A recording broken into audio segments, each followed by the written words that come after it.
الحمد للہ سبحان اللہ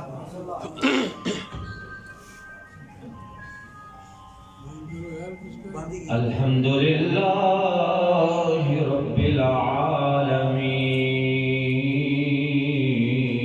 العالمین والعاقبۃ للمتقین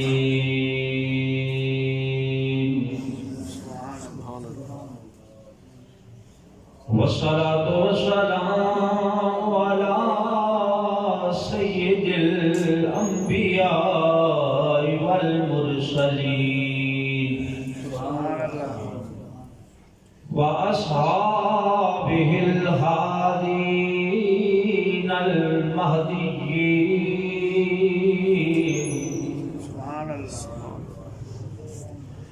وعلى آلہ الطیبین الطاہرین سبحان اللہ وأولياء ملته وعلماء أمته وأهل سنة وأهل سنته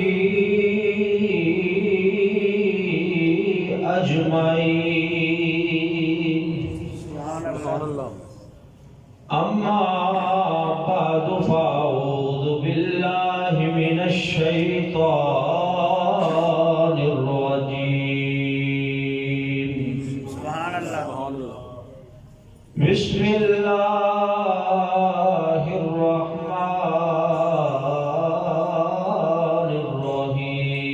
الرحيم سبحان اللہ فاذكروني أذكركم واشكروا لي ولا تكفرون قال الله تعالى في مقام آخر وإن تعدوا نعمة الله لا تحصوها سبحان اللہ آمنت بالله صدق الله مولانا العظيم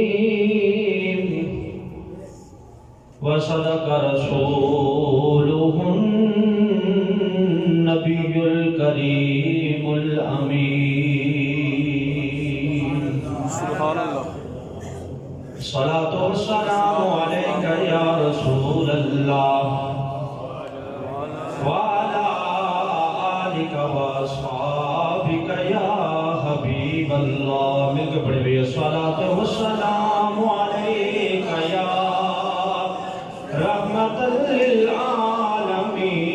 للعالمين وعلى آلك وأصحابك يا شفيع المذنبين مولاي صل وسلم دائما أبدا على حبيبك خير الخلق كلهم مولاي صل وسلم دائما أبدا على حبيبك خير الخلق كلهم يا أكرم الخلق ما لمن علوز به يا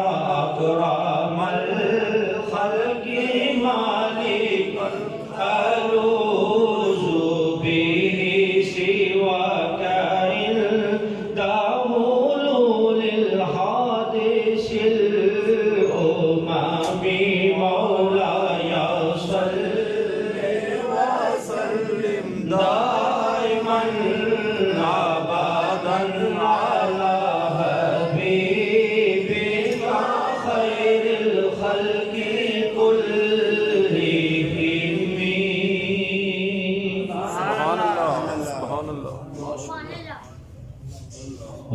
محترم سامعین حضرات، آج شمسی سال کا پہلا دن ہے۔ شمسی سال جو ہم اپنے روزمرہ کے معاملات میں جس کا حوالہ دیتے ہیں، اس سال کا آغاز ہو رہا ہے، مگر نہ مسلمانوں کا جو سال ہے وہ قمری سال جو محرم الحرام سے شروع ہوتا ہے۔ محرم الحرام سے قمری سال جو شروع ہوتا ہے وہ مسلمانوں کا سال ہے، لیکن یہ شمسی سال ہے جو کہ روزمرہ کے معمولات کے حوالے سے ڈیٹ جو لکھی جاتی ہے تو وہ یہی ڈیٹ لکھی جاتی ہے اور اسی کا شمار ہوتا ہے۔ تو یہ سورج کے اعتبار سے شمسی سال کہلاتا ہے۔ گزشتہ جو سال گزرا ہے 2020 اس کے حوالے سے میڈیا پر اور دوسرے لوگوں کو براہ راست کہتے ہوئے یہ سنا کہ لوگ کہہ رہے تھے کہ وہ سال بہت برا سال تھا، سال اچھا نہیں گزرا، مسائل اور پریشانیاں اس میں بہت زیادہ نازل ہوئی۔ تو قرآن و سنت کا مطالعہ اگر کیا جائے تو قرآن و سنت کی روشنی میں کسی بھی دن، مہینے یا سال یا زمانے کو برا کہنا، اس سے شریعت مطہرہ نے منع فرمایا ہے۔ ٹھیک ہے، گزشتہ سال پریشانیاں رہی، کچھ لوگوں کو کرونا وائرس کی وجہ سے اپنے کاروبار سے ہاتھ دھونا پڑا، جاب سے ہاتھ دھونا پڑا، یا کچھ لوگ معاشی اعتبار سے پریشان رہے، پریشانیاں رہیں، معاملات میں مشکلات رہیں، لیکن مومن کے لیے نبی یہ پاک فرماتے ہیں کہ اللہ نے ہر کام میں خیر رکھی ہے، خیر ہی خیر ہے۔ پریشانی پہنچتی ہے تو صبر کر کے ثواب لے لیتا ہے، خوشی پہنچتی ہے تو شکر کر کے ثواب لے لیتا ہے۔ آج کا ہمارا موضوع بھی یہی ہے کہ مومن کے لیے ہر کام میں خیر ہے، مومن کے لیے خیر ہی خیر ہے، کہ اللہ نے اس کے لیے بھلائی ہی بھلائی رکھی ہے۔ اگر اس کو پریشانی پہنچتی ہے، صبر کرتا ہے تو اللہ اسے بہترین جزا عطا فرماتا ہے۔ اور فرمایا اللہ رب العزت نے وَإِن تَعُدُّوا نِعْمَتَ اللَّهِ لَا تُحْصُوهَا، میں نے نعمتیں اتنی تمہیں عطا فرمائی ہیں کہ اگر تم انہیں شمار کرنا چاہو تو شمار نہیں کر سکتے۔ اللہ کی بے بہا نعمتیں کائنات کے اندر، دنیا کے اندر بھی موجود ہیں، اور آسمان پہ نظر اٹھائیں تو وہاں بھی اللہ کی بے شمار اور بے بہا نعمتیں ہی نظر آتی ہیں۔ ہر طرف اللہ رب العزت کی نعمتیں ہی نعمتیں ہیں۔ رب خود فرماتا ہے بندے اگر تو شمار کرنا چاہے، پینسل اور کتاب لے کے بیٹھ جائے، لکھنا شروع کر دے، میری نعمتیں اتنی ہیں، تیری کاپی، کتاب اور رجسٹر کے اوراق ختم ہو جائیں گے لیکن میری نعمتیں ختم نہیں ہوں گی۔ وَإِن تَعُدُّوا نِعْمَتَ اللَّهِ لَا تُحْصُوهَا، اگر تو شمار کرنا چاہے تو اس کا حساب نہیں کر سکتا۔ اب وقت جو ہے، وقت بھی اللہ کی بہت بڑی نعمت ہے۔ وقت، سال جو گزر گیا، جو وقت گزر گیا، جو مہینہ گزر گیا، یہ اتنی بڑی نعمت ہے وقت کہ ایک مرتبہ اگر گزر جاتا ہے تو دوبارہ ہاتھ نہیں آتا۔ یہ جو گھڑیال ہے، جو ٹائم پیس ہے، اس کی سوئیاں ہمیشہ یوں چلتی ہیں، کبھی الٹا نہیں چلتی۔ یعنی وقت جو گزر گیا وہ دوبارہ پلٹ کے نہیں آتا۔ باقی نعمتیں اللہ دوبارہ بندوں کو عطا فرما دیتا ہے۔ صحت تھی، تندرستی تھی، بیماری آ گئی، بیماری کے دن گزر گئے، اللہ دوبارہ صحت عطا فرما دیتا ہے، صحت کی نعمت پھر مل جاتی ہے۔ بندہ مالدار ہوتا ہے، مفلسی آ جاتی ہے، غربت آ جاتی ہے، غربت کے دن کٹ جاتے ہیں، اللہ پھر دولت عطا فرما دیتا ہے۔ دن گزرنے کے بعد مال کی نعمت سے اللہ پھر نواز دیتا ہے۔ لیکن وقت ایک ایسی نعمت ہے، فرمایا کہ یہ وقت اگر گزر جائے تو دوبارہ ہاتھ نہیں آتا۔ اسی لیے تجارت کی زبان میں کہا جاتا ہے کہ وقت بہترین سرمایہ ہے، بہترین سرمایہ ہے۔ اس سرمایہ کو اچھے طریقے سے استعمال کر کے ہی انسان دنیا اور آخرت کا فائدہ حاصل کر سکتا ہے، کیونکہ وقت بہترین سرمایہ ہے۔ اس سرمایہ کو بہترین طریقے سے استعمال کرنے کے بعد ہی بندہ اچھا فائدہ حاصل کر سکتا ہے، دنیا کے اعتبار سے بھی اور آخرت کے اعتبار سے بھی۔ تو وقت کی اہمیت اتنی زیادہ ہے کہ قرآن میں جا بجا اللہ نے اس وقت کی قسمیں کھائی ہیں۔ کبھی اللہ فرماتا ہے والصبح، قسم ہے مجھے صبح کی، والفجر، قسم ہے مجھے فجر کی، والعصر، قسم ہے مجھے عصر کے وقت کی۔ کبھی اللہ فرماتا ہے واللیل، قسم ہے مجھے رات کی، والشمس، قسم ہے مجھے سورج کی، اور کبھی اللہ فرماتا ہے والنہار، اور قسم ہے مجھے دن کی۔ یعنی وقت اتنی اہمیت کا عامل ہے کہ اللہ اس وقت کی قسمیں کھا کھا کے اس کی اہمیت کو بیان کر رہا ہے، اس کی اہمیت کو بیان کر رہا ہے۔ تو وقت، ٹائم جو ہوتا ہے، یہی دن، ہفتہ، مہینہ اور سال کو ترتیب دینے میں مدد دیتا ہے۔ پہلے وقت ہے، پھر دن بنتا ہے، مہینہ بنتا ہے، سال بنتا ہے۔ تو وقت کی قدر اسی لیے اسلام نے ہمیں سکھائی ہے کہ جو وقت میسر آ جائے اس وقت کو غنیمت جانتے ہوئے اس وقت کو گزارو۔ کیوں کہ آپ نے دیکھا ہوگا کہ ابھی یوں لگتا ہے کہ چند ہی دن گزرے تھے، ہم سال 2020 کا استقبال کر رہے تھے، لیکن رات کو 2021 کا استقبال کیا گیا۔ اگرچہ اس طرح استقبال کرنا شریعت مطہرہ کے مطابق نہیں ہے، کوئی بھی نیا سال چڑھا ہے تو اس طرح آتش بازیاں، دھماکے اور جشن نہ صحابہ نے منایا، نہ نبی پاک صلی اللہ علیہ وسلم نے اس کی تعلیم دی۔ ہاں، نیا چاند اور نیا سال جب دیکھا جائے، جب طلوع ہو تو اس پہ دعائیں مانگنے کی نبی پاک صلی اللہ علیہ وسلم نے ہدایت فرمائی ہے۔ بہرحال وقت گزر جاتا ہے، بندہ پھر ہاتھ ملتا رہ جاتا ہے کہ سال گزر گیا، نیا سال شروع ہو گیا ہے۔ جس طرح ٹائم اللہ کی بہت بڑی نعمت ہے، اسی طرح آسمانوں کی طرف اگر بندہ نگاہ اٹھاتا ہے، دیکھتا ہے، تو چاند اور سورج اللہ کی بڑی نعمتیں ہیں۔ الشمس والقمر بحسبان، قرآن کہتا ہے کہ سورج اور چاند اس کا ایک حساب مقرر ہے، یہ اپنے حساب پہ چلتا ہے، اس کے دن مقرر ہے، ٹائم مقرر ہے، اپنے حساب پہ یہ طلوع ہوتا ہے، چڑھتا ہے، غروب ہوتا ہے۔ ایک زمانہ مدتیں گزر گئی جب سے کائنات بنی ہے، سورج اپنے وقت پہ آتا ہے، چاند اپنے وقت پہ آتا ہے، دن اپنے وقت پہ، رات اپنے وقت پہ۔ کبھی ایسا نہیں ہوا کہ سورج اور چاند آپس میں جھگڑ رہے ہو کہ مجھے پہلے نکلنے دو، چاند کہہ رہا نہیں مجھے پہلے نکلنے دو، نہیں۔ الشمس والقمر بحسبان ہے، اپنے اپنے وقت مقررہ پر جو ہے وہ طلوع ہوتے ہیں۔ اور قرآن کہتا ہے کہ سورج، اس کی اللہ رب العزت نے جو منازل بنا دی ہیں، یہ انہی منازل کے گرد گھومتا ہے۔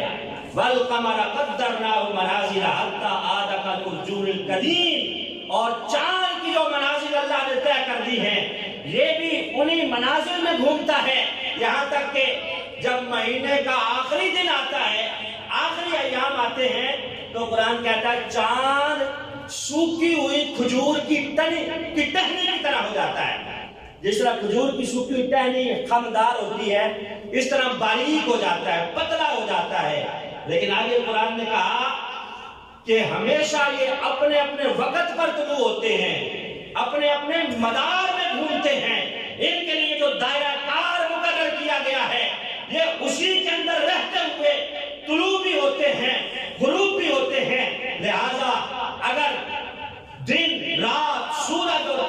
نظام دیکھا جائے تو بندہ سوچنے پہ مجبور ہو جاتا ہے کہ یہ آٹومیٹک نہیں چل رہے، یہ خود بخود نہیں چل رہے، اس کو چلانے والا وہ خدا وحدہ لا شریک ہے جس نے روز ازل سے اس کا نظام مقرر کیا ہے۔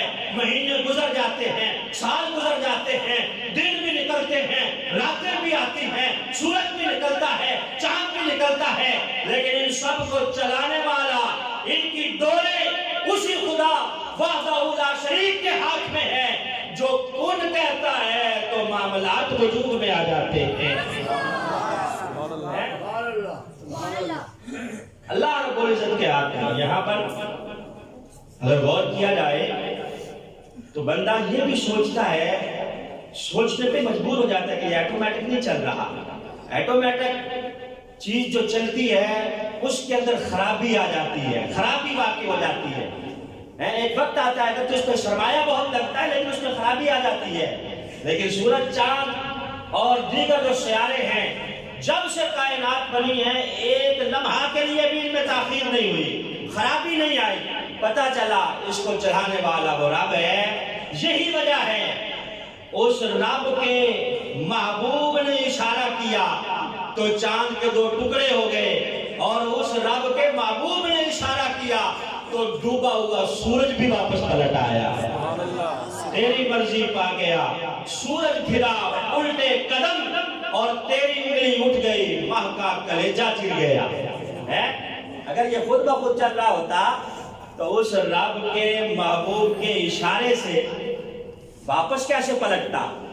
اس رب کے محبوب کے اشارے سے اس کے 2 ٹکڑے کس طرح ہوتے؟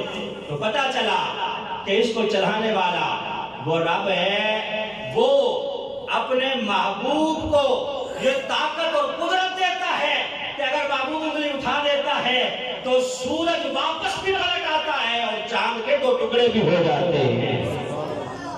تو بہرحال میں عرض کر رہا تھا کہ گزشتہ زمانے میں، زمانہ جاہلیت میں، زمانے کو برا بلا کہا جاتا تھا، برا بلا کہ وَمَا يُهْلِكُهَا إِلَّا الدَّهْرُ۔ قرآن کہتا ہے، وہ کہتے تھے کہ ہمیں تو زمانے نے ہی ہلاک کر دیا۔ جس طرح ہم کہتے ہیں کہ سال 2020 تو ہے ہی برا سال تھا، نعوذ باللہ، جس طرح لوگوں نے کہا ٹیلی ویژن سکرین پہ لوگوں کو یہ کہتے ہوئے سنا گیا کہ سال 2020 تو برا سال تھا، منحوس سال تھا، بلائیں اور آفات اتری ہیں۔ اسی طرح زمانہ جاہلیت میں لوگ کہتے تھے وَمَا يُهْلِكُهَا إِلَّا الدَّهْرُ، کہ زمانہ ہی برا ہے، زمانہ ہی ایسا ہے۔ لوگ کہتے تھے کہ زمانے کی ستم ظریفی ہے، یہ زمانے کا ظلم ہے، اس طرح کی باتیں کہہ دیتے ہیں۔ قرآن نے کہا کہ یہ لوگوں کا اپنا گمان ہے۔ اللہ فرماتا ہے کہ زمانے کو بنانے والا میں ہوں، میری بنائی ہوئی چیز کو برا نہ کہو۔ نبی پاک صلی اللہ علیہ وسلم فرماتے ہیں، حدیث قدسی ہے، حضرت ابو ہریرہ سے مروی ہے، آپ فرماتے ہیں سرکار دو عالم صلی اللہ علیہ وسلم نے ارشاد فرمایا کہ لوگوں کی یہ کم عقلی ہے۔ اللہ فرماتا ہے، نبی پاک فرماتے ہیں کہ اللہ فرماتا ہے کہ لوگوں کی کم عقلی ہے کہ یہ میرے بنائے ہوئے زمانے کو برا کہتے ہیں، حالانکہ اس زمانے کو، دنوں کو، سالوں کو، مہینوں کو اللہ فرماتا ہے میں نے خود بنایا ہے، یہ میری بنائی ہوئی چیز کو برا کہتے ہیں۔ یاد رکھو، اگر مصیبتیں، پریشانیاں، مصائب اور بیماریاں آئی ہیں تو سال کا قصور نہیں ہے، ہمارے اعمال کا قصور ہے۔ وَمَا أَصَابَكُم مِّن مُّصِيبَةٍ فَبِمَا كَسَبَتْ أَيْدِيكُمْ وَيَعْفُو عَن كَثِيرٍ، جو بھی مصیبتیں آتی ہیں قرآن کہتا ہے وہ تمہارے ہاتھوں کی وجہ سے آتی ہیں۔ سال 2020 کو برا نہ کہا جائے، زمانے کو برا نہ کہا جائے۔ احادیث اس بات کی طرف ہمیں رہنمائی کرتی ہے کہ سال یا زمانہ برا نہیں ہے۔ اگر مصیبتیں، پریشانیاں، بیماریاں ہیں، یا کوئی وائرس اتر گیا ہے، یا کوئی اور بلا آ گئی ہے تو یہ تمہارے اپنے ہاتھوں کی کرتوتوں کی وجہ سے آئی ہے، اس میں زمانے کا قصور نہیں ہے۔ جبکہ مومن کی شان یہ ہے کہ اگر مشکل آ گئی ہے تب بھی صبر کرتا ہے، اگر اس کو خوشی مل گئی ہے تب بھی وہ شکر کرتا ہے، صبر کرتا ہے تب بھی جزا پاتا ہے، شکر کرتا ہے اللہ تب بھی جزا عطا فرماتا ہے۔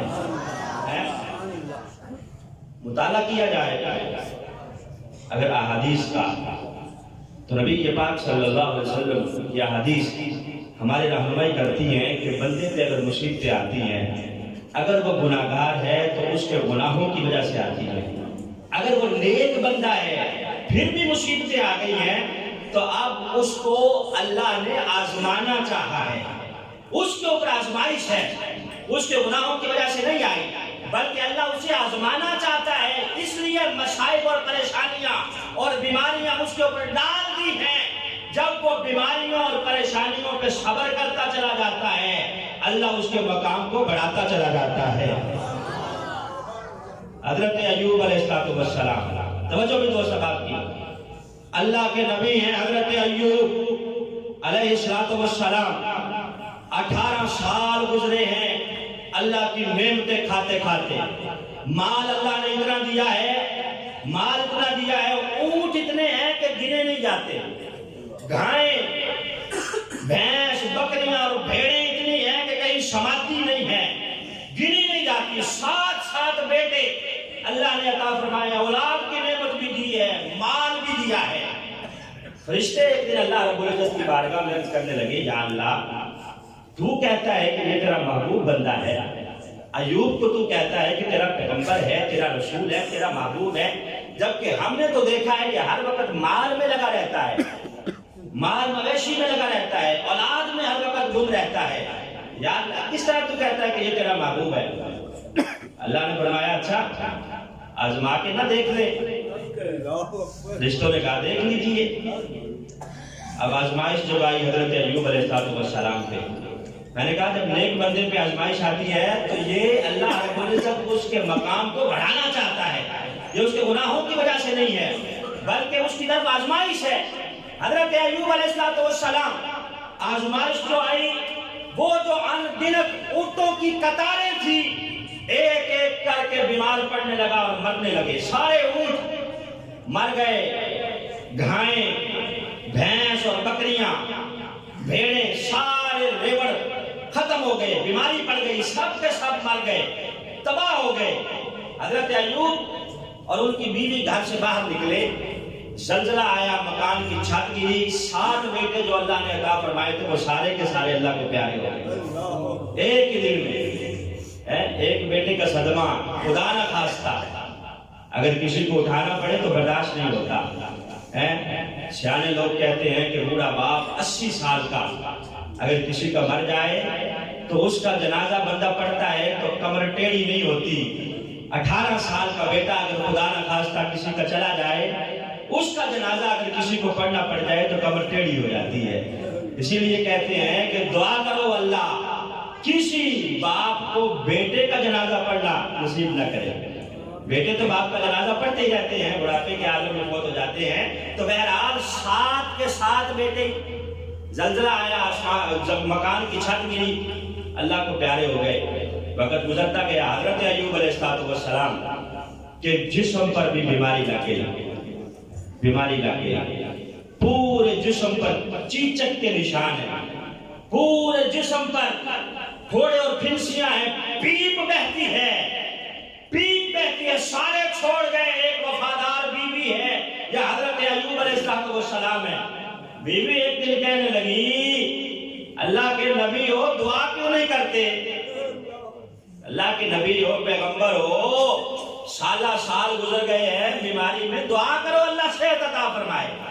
حضرت ایوب کہنے لگے اللہ کی بندی بتا کتنے سال گزرے ہیں بیماری میں؟ 5-6 سال گزرے ہوں گے۔ کہا یہ بتا کہ صحت والے جو سال تھے وہ کتنے تھے؟ کہا 18 سال اللہ کی نعمتیں کھائی ہیں، 18 سال اللہ نے مجھے نوازا ہے، کم از کم بیماری کے بھی 18 سال پورے ہوں پھر دعا بھی کر لیں گے۔ اتنی جلدی اکتا گئی ہو، پریشان ہو گئی ہو، اتنی جلدی گھبرا گئی ہو، 18 سال اس رب نے نعمتوں سے نوازا ہے۔ اگر پریشانی آ گئی ہے، مصیبت آ گئی ہے تو صبر کرنا بھی اسی رب نے سکھایا ہے۔ جب 18واں سال آیا، 18 سال گزرے، 18واں سال ہے بیماری میں، فرشتے دیکھ دیکھ کے مسکرا رہے ہیں، یا اللہ واقعی یہ تیرا محبوب بندہ ہے، تو نے مصائب نازل کیے ہیں گھبرایا نہیں ہے، بلکہ تیرا شکر کرتا رہا ہے اور صبر کرتا رہا ہے۔ سبحان اللہ۔ جب صحت ہو گئی نا، صحت والے دن جب آئے تو بیوی نے پوچھا کہ ایوب بتاؤ بیماری والے دن اچھے تھے یا یہ دن اچھے ہیں؟ کہا بندی خدا کے دن تو سارے اللہ کے ہی ہیں، سچ پوچھو تو وہ بیماری والے دن اچھے تھے، مصیبت والے دن اچھے تھے۔ کہا کیوں؟ کہا جب پریشانی تھی نا، جب مصائب تھے، اس وقت جب میں اللہ کی بارگاہ میں سجدہ ریز ہوتا تھا تو میری آنکھیں بھیگ جاتی تھی۔ بندہ جب پریشانی آتی ہے تب اس کو رب یاد آتا ہے۔ کہا اس وقت جب پریشانی کے عالم میں رب کو یاد کرتا تھا، دعائیں مانگتا تھا، آنکھیں چھما چھم برستی تھی، پیشانی جو اللہ کی راہ میں ٹکاتا تھا، بارگاہ میں ٹکاتا تھا، آنکھیں بھیگ جاتی تھی، مزہ آتا تھا۔ اور سب سے بڑھ کر یہ کہ بیماری کے ایام میں 24 گھنٹے میں ایک مرتبہ میرا رب مجھ سے میرا حال پوچھا کرتا تھا۔ رب جب حال پوچھتا تھا ساری پریشانیاں بھول جاتی تھی۔ تو مصائب اور پریشانیاں بعض اوقات اللہ کی آزمائش ہوتی ہیں، بعض اوقات بندے کے گناہوں کی وجہ سے ہوتی ہیں۔ تو اس لیے کسی سال یا مہینے کو برا نہ کہے کہ وہ سال ہی برا تھا، گزشتہ سال اس کو پریشانیاں آ گئی، مصائب آ گئے۔ نبی پاک صلی اللہ علیہ وسلم کی حدیث پاک سرکار فرماتے ہیں ایک بندہ ساری زندگی پریشانیوں میں اور بیماریوں میں اور مشکلات میں گزار کے اللہ کی بارگاہ میں جائے گا، قیامت کے دن فرشتے اس کا نامہ اعمال ٹٹول رہے ہوں گے، نامہ اعمال اس کا پھرول رہے ہوں گے۔ اللہ فرمائے گا فرشتوں کیا کر رہے ہو؟ فرشتے کہیں گے یا اللہ تیرا بندہ ہے، اس کا نامہ اعمال دیکھ رہے ہیں۔ اللہ فرمائے گا اور تمہیں پتہ نہیں ہے کہ یہ کس طرح زندگی گزار کے آیا ہے؟ فرشتے کہیں گے یا اللہ بڑا پریشان تھا، مصائب میں مصیبتوں میں اس نے زندگی گزاری ہے۔ کہا ان مصیبتوں میں کیا کرتا رہا؟ یا اللہ ایک بار بھی اس نے شکوہ نہیں کیا بلکہ صبر کرتا رہا۔ کہا یا تو ساری زندگی صبر کر کے آیا ہے اور ساری زندگی جس نے صبر کیا ہے شکوہ نہیں کیا، مجھ رب کو حیا آتی ہے کہ میں اس کا نامہ اعمال ٹٹولوں، فرشتوں ہٹ جاؤ، بغیر حساب کے اس کے لیے جنت کا اعلان کیا جاتا ہے۔ یہ ساری زندگی صبر کرتا رہا، اس نے تو کبھی شکوہ ہی نہیں کیا، اور میں آج اس کا نامہ اعمال ٹٹولوں، کہا مجھے حیا آتی ہے، ہٹ جاؤ، اس کے لیے بغیر حساب کے جنت کا اعلان کیا جاتا ہے۔ بخاری شریف کی حدیث ہے، نبی پاک صلی اللہ علیہ وسلم نے ارشاد فرمایا، صاحب عمدۃ القاری شریف الحق مولانا صاحب آپ فرماتے ہیں کہ جب یہ حدیث میری آنکھوں سے گزرتی ہے تو میں اس حدیث کو چوم لیتا ہوں۔ سبحان اللہ۔ ساری حدیثیں نبی پاک صلی اللہ علیہ وسلم کی بڑی اعلیٰ، بڑی عمدہ، ہمارے لیے سند کی حیثیت، سر پہ رکھنے کے قابل، چومنے کے قابل، لیکن شیخ الحدیث حضرت العلامہ شریف الحق صاحب آپ فرماتے کہ یہ جو حدیث تمہیں ابھی آگے بیان کرنے لگا ہوں، کہتے ہیں جب یہ میں پڑھتا ہوں بخاری سے تو پڑھتا تو ہوں ہی، میری آنکھوں سے تو گزرتی ہی ہے، ساتھ ساتھ میں چوم بھی لیتا ہوں۔ حدیث کیا ہے؟ نبی پاک نے فرمایا قیامت کا دن ہوگا، ایک نبینا بندہ اللہ کی بارگاہ میں کھڑا کیا جائے گا، نبینا بندہ، آنکھوں سے محروم بندہ جسے اللہ نے آنکھوں کی نعمت سے نوازا نہیں، وہ اللہ کی بارگاہ میں کھڑا ہوگا، حساب لیا جائے گا۔ اللہ فرمائے گا فرشتوں سے، فرشتوں کیا کر رہے ہو یا اللہ تیرے اس بندے کا حساب لے رہے ہیں؟